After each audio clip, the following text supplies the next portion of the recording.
से हम कौन से धन्ना सेठ हो रहे हैं? क्या खाते हो आप?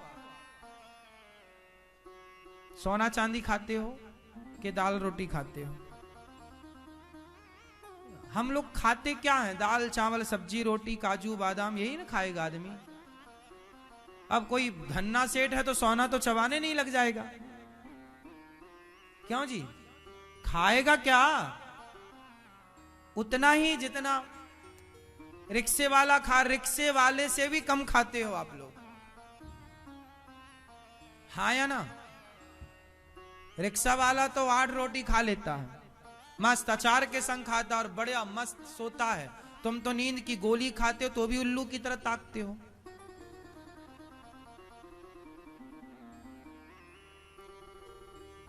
तुम्हें तो 4 रोटी हजम नहीं हो रही है। इसका मतलब यह है कि झूठ बोल के व्यर्थ ही पाप कमा रहे हो, और ये जो बोल के पाप कमा रहे हो ये भोगेगा कौन? रत्नाकर की कथा सुनी होगी, रत्नाकर की डाकू की कथा नहीं सुनी? एक रत्नाकर डाकू था। रत्नाकर वाल्मीकि मैया, एक रत्नाकर नाम का डाकू था। वो चोरी करता, जंगल में जो जाता उसको लूट लेता। और रत्नाकर जब सबको लूट लेता तो ले जाकर सारा लूटा हुआ धन पत्नी को और अपने बच्चों को बांटता। एक दिन नारद जी ने बोला, रत्नाकर ये बता कि ये जो तू पाप कमा रहा है, इस पाप का फल भोगेगा कौन? रत्नाकर बोला, मैं पत्नी को धन देता हूं, पत्नी भोगेगी। बाप को देता हूं, बाप भोगेगा। मैं क्यों भोगूंगा?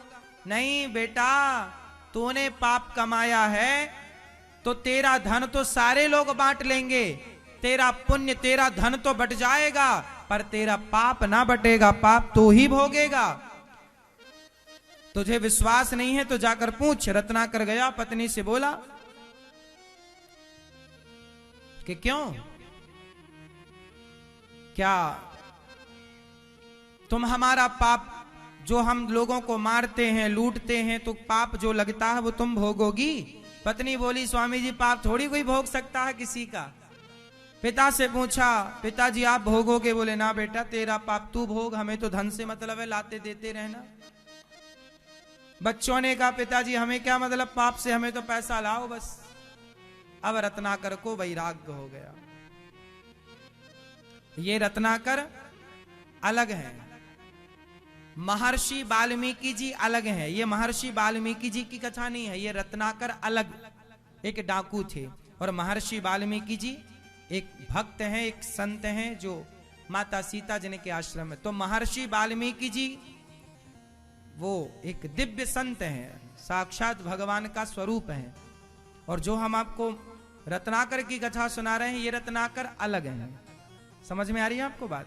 महर्षि वाल्मीकि जी और ये रत्नाकर का, इन दोनों का कोई संबंध, दोनों कहानियां, दोनों कथाएं अलग अलग है। महर्षि वाल्मीकि जी माता सीता को जिनने आश्रम में रखा, लवकुश का संस्कार जिन्होंने किया, ये वो महर्षि वाल्मीकि। और ये रत्नाकर एक डाकू था, बाद में बहुत बड़ा भक्त हुआ। समझ रहे हैं बात को?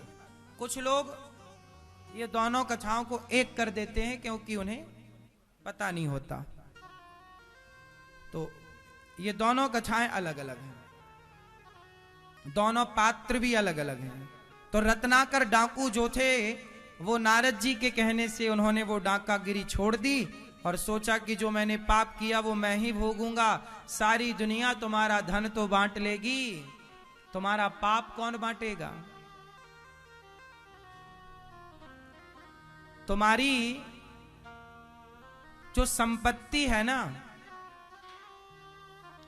संपत्ति के सर्वे सर्वा बनने को बहुत लोग तैयार हो जाएंगे, पर तुम्हारे पापों का सर्वे सर्वा बनने को कोई तैयार, वो तो तुम्हें ही भोगना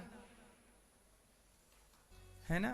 इसलिए अच्छी करनी कर ले रे भैया, कर्म न करियो काला, लाख आंख से देख रहा है तुझे देखने वाला, सच की खेती कर ले चतुर नर समय गुजरता जाता, मेरे मालिक की दुकान में सब लोगों का खाता,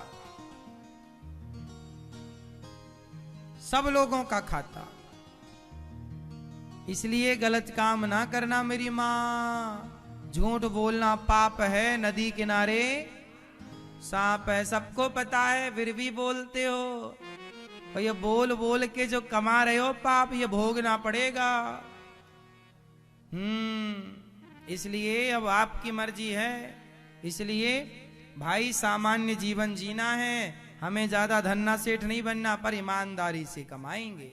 ने कहा जाओ भक्तों के हृदय में जाकर मन मंदिर में जाकर बैठ जाओ। भक्ति भक्तों के हृदय में जाकर मन मंदिर में जाकर बैठी। भगवान की कृपा हुई और भक्ति कहां बैठी? मन मंदिर में।